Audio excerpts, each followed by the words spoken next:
Peace. How's everybody doing? Good morning. We hope everybody is well.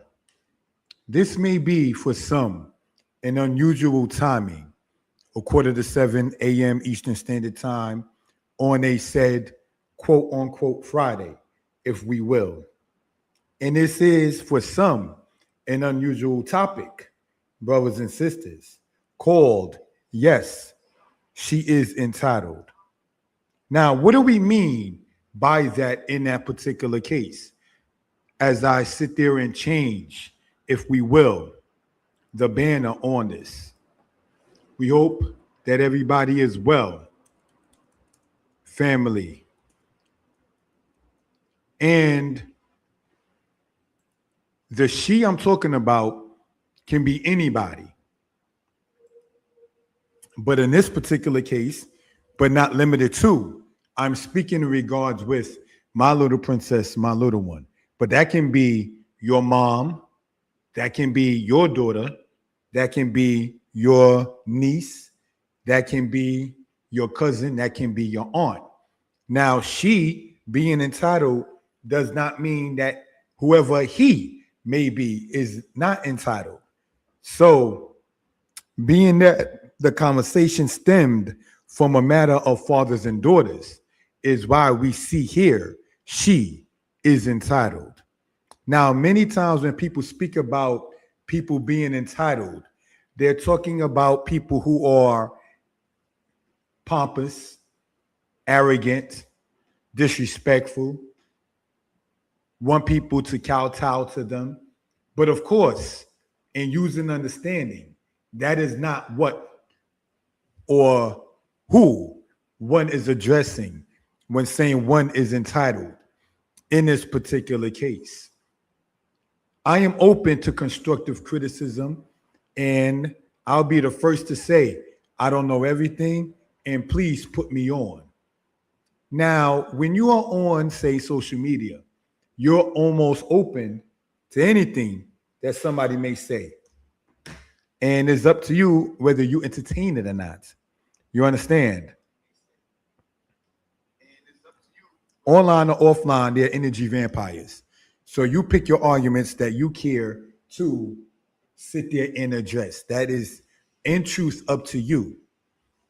But I would like to take out the time right now and pull up a PowerPoint, family, and read some things and go over some things for edification purposes. I hope from what I heard, the audio as well. Sidebar to the presentation, I am open to constructive criticism. I am willing and able to learn about how to make the presentations better. I am a stickler, if that is the correct word, regarding audio.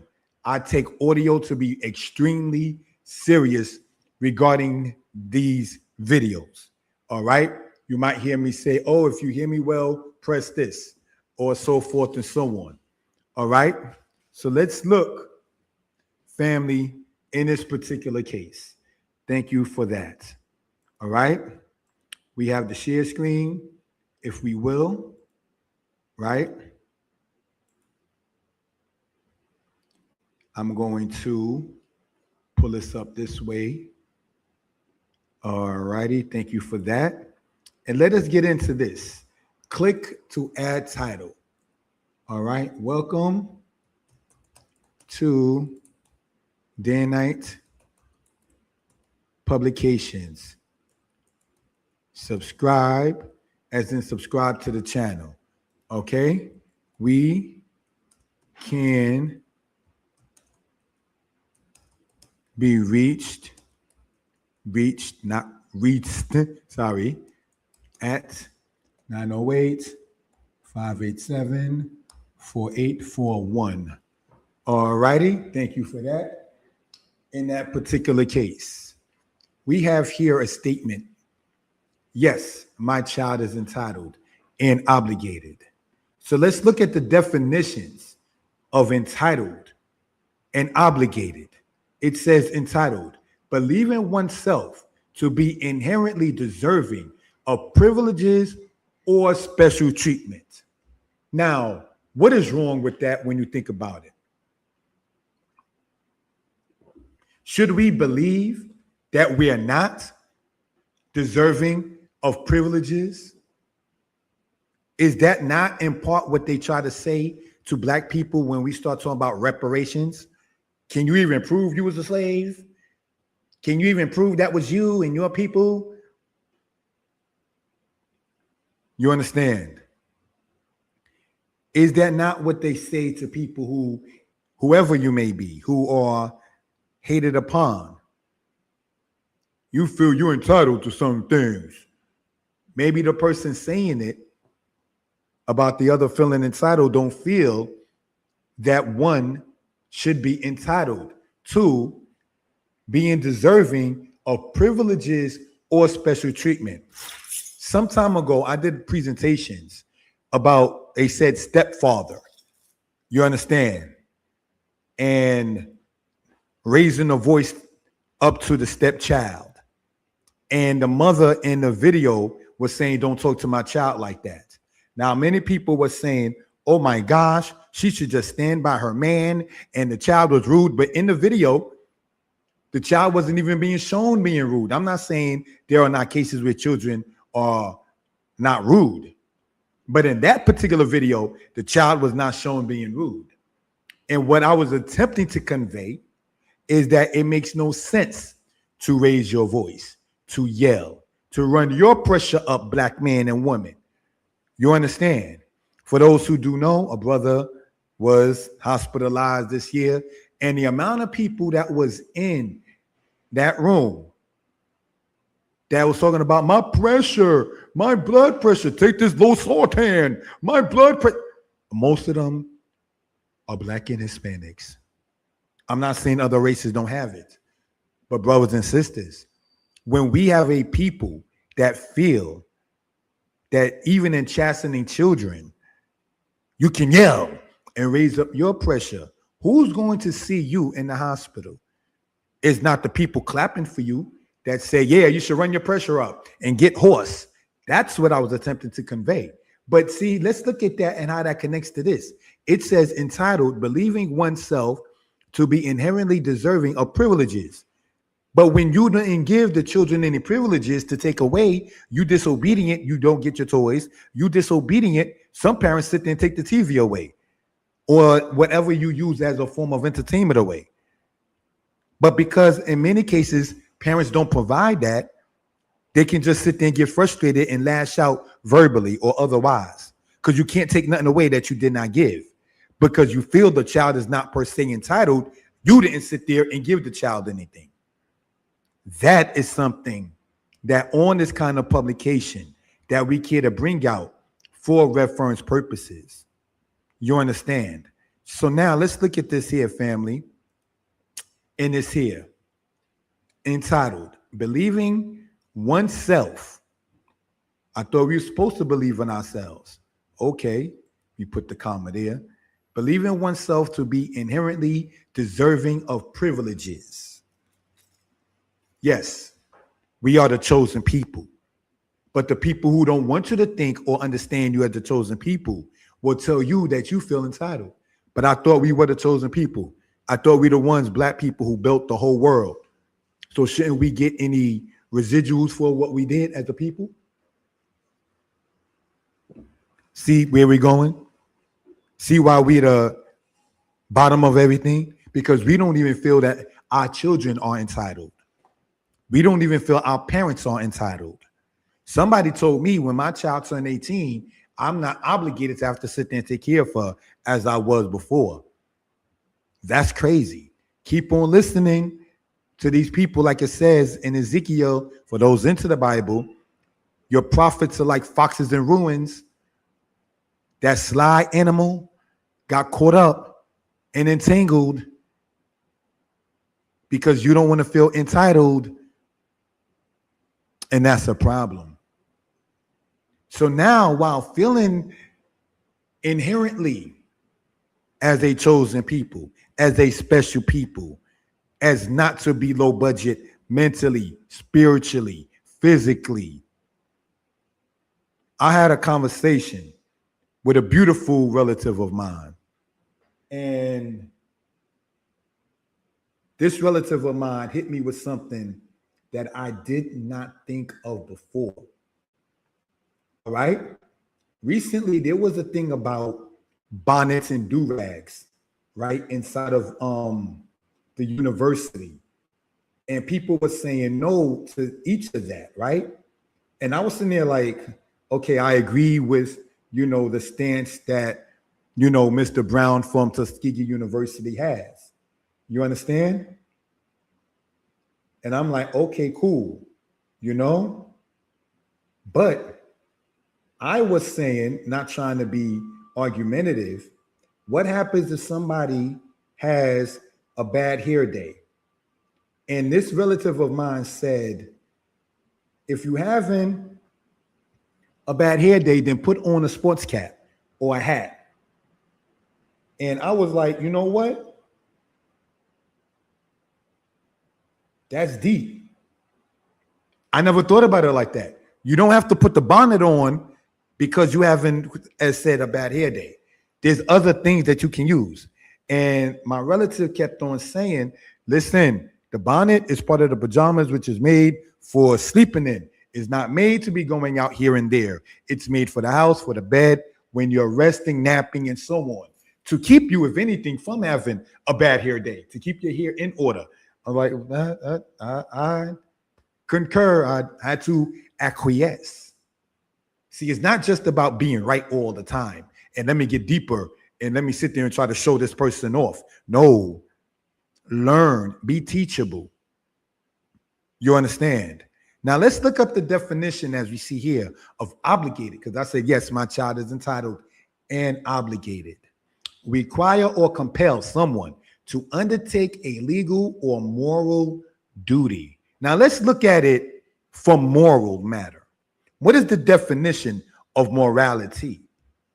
Consciousness, character, how you move in your spirit, your morale.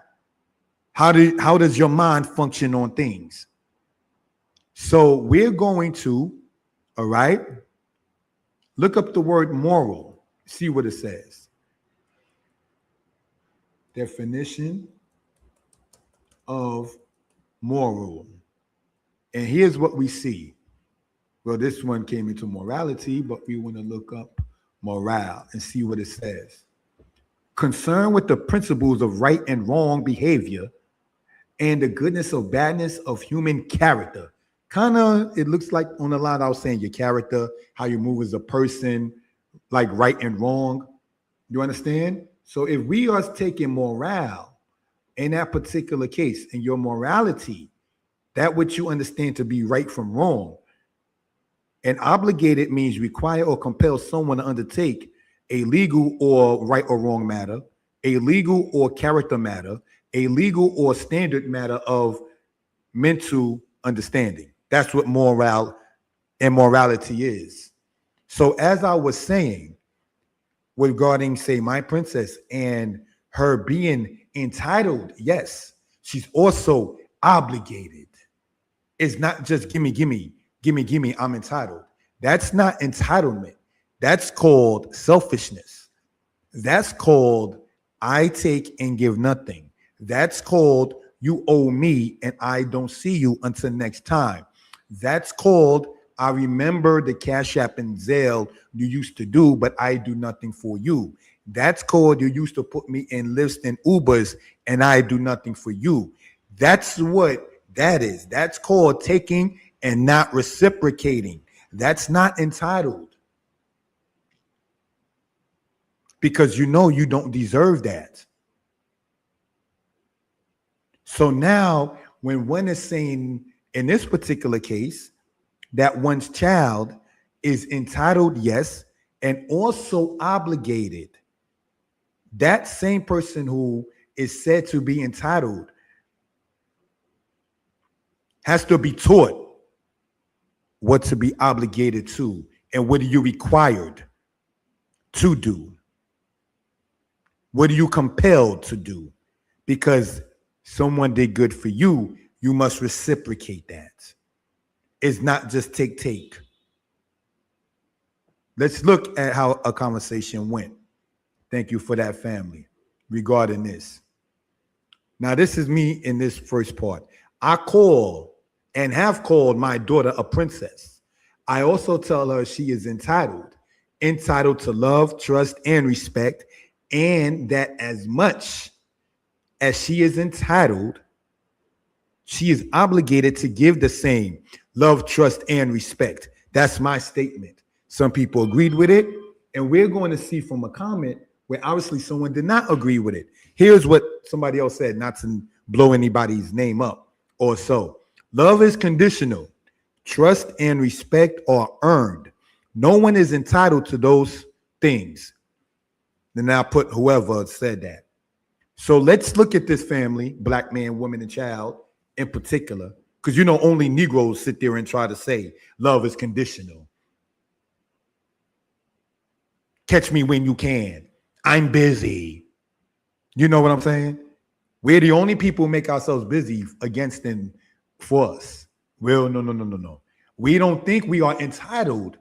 So when other races, not sexist, but racist, give us the short end of the stick and we get the short end of the stick, while we are the biggest people talking about karma and blowing up, and then we wonder why X, Y, and Z things happen. In part is because we don't feel that we are deserving of it. Therefore, we don't act like we're deserving of it.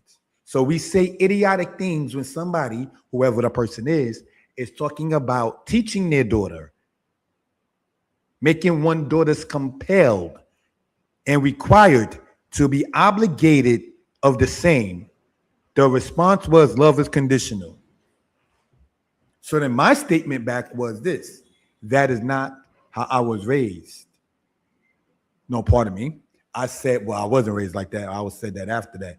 That is not how I raised my, no offense, and I capitalized my child. Nor was that the way I was raised. I felt in raising mine, capitalized, yes, the one for me, I wanted to teach, not philosophize, like saying some foolishness that love is conditional, that she is entitled, she is obligated. Let me ask, if the stance I had was read, was the matter of what one was obligated to read? Here's my question. Because my initial statement was, I call and have called my daughter a princess. I also tell her she is entitled to love, trust, and respect.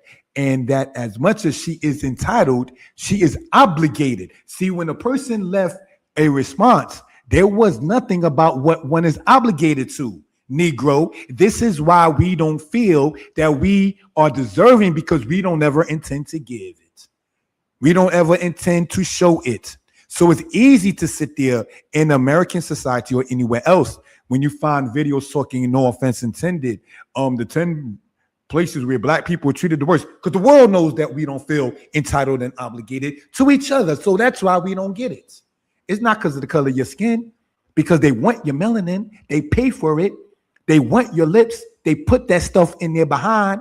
They put whatever that thing is called to make their lips bigger. They want to look like you. They want to dance like you. They want to be you, but they don't want to be taught that you're not obligated, that you're not entitled. They know the power we have. Do you think that they would have went to war in the Civil War if they didn't know who they was having and held on to?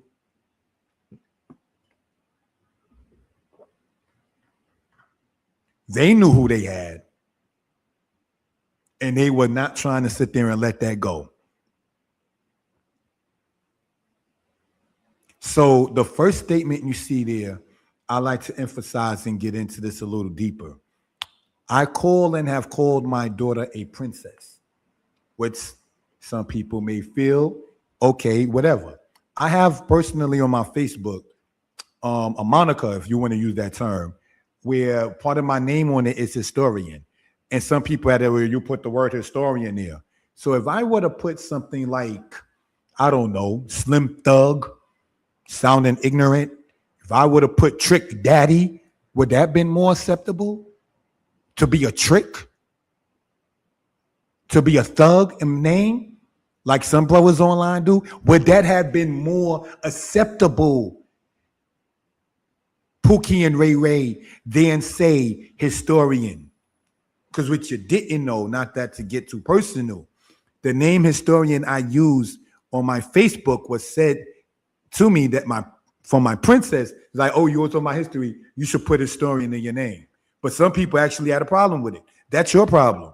A brother, not to be self-centered, wrote 5 history books, and is not to toot one's horn. You understand? So somebody's put that work in. But when you feel that you are, as you said, no one is entitled to those things, why would you ever write a book on whatever subject it is? Cooking, cleaning, modeling, acting, directing, history, math, sociology, science, electronics, economics.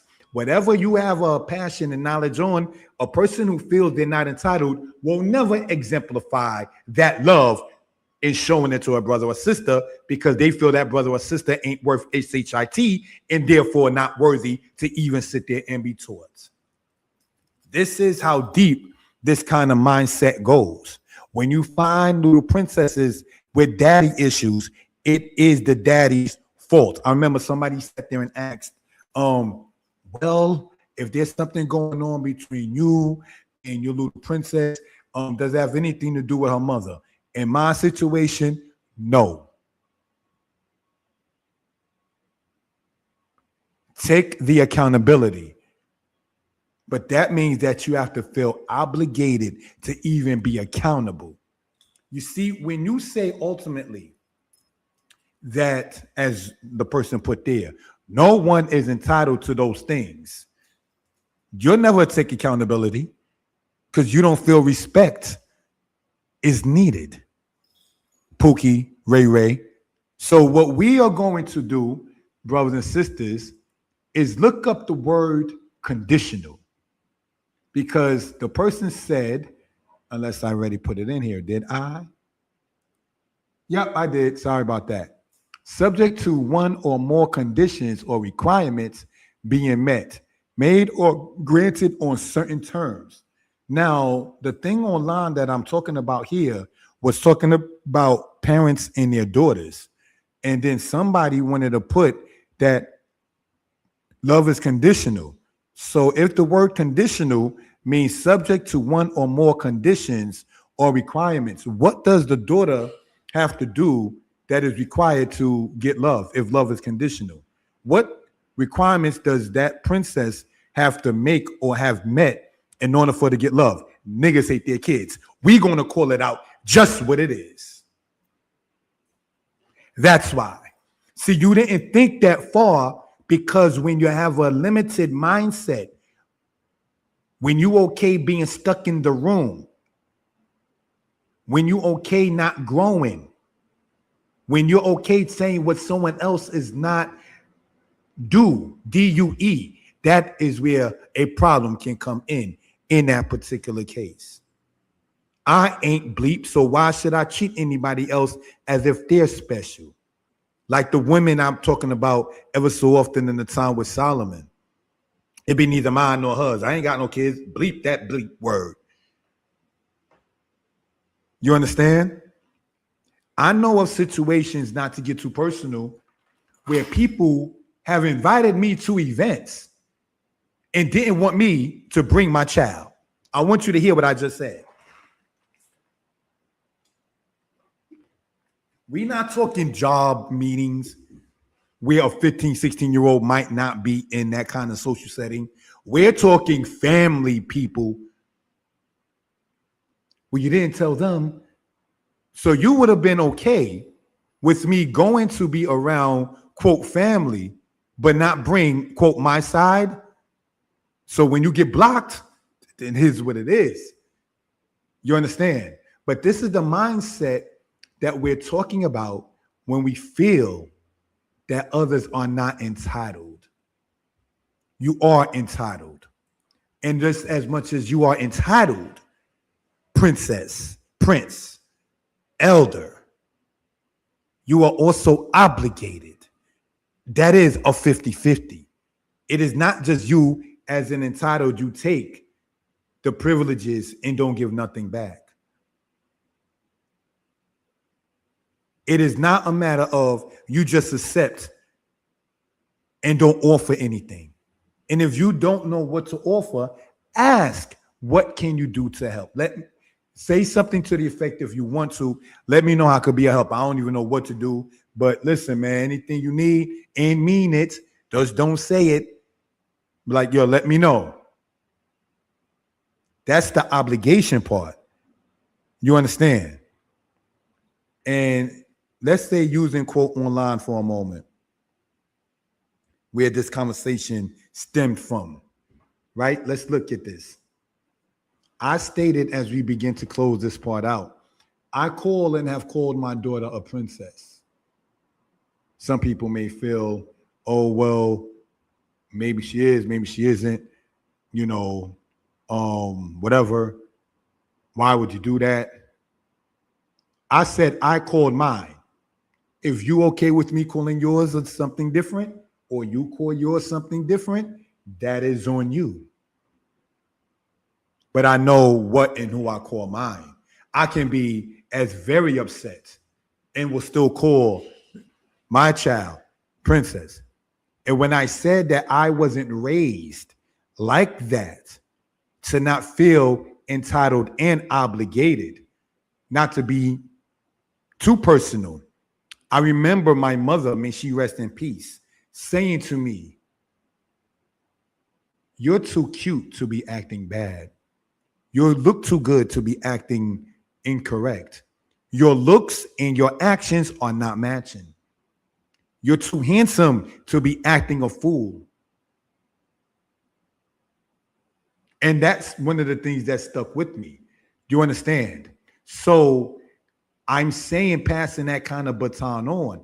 If you know that you are a princess, if you know that you are a prince, if you know that you are special, in a good way, not trying to sit there because excuse my language, your old ass is upset at life and you want to sit there and take your toxicity bullshit on the youth. It will not be affected with mine. You will be excommunicated.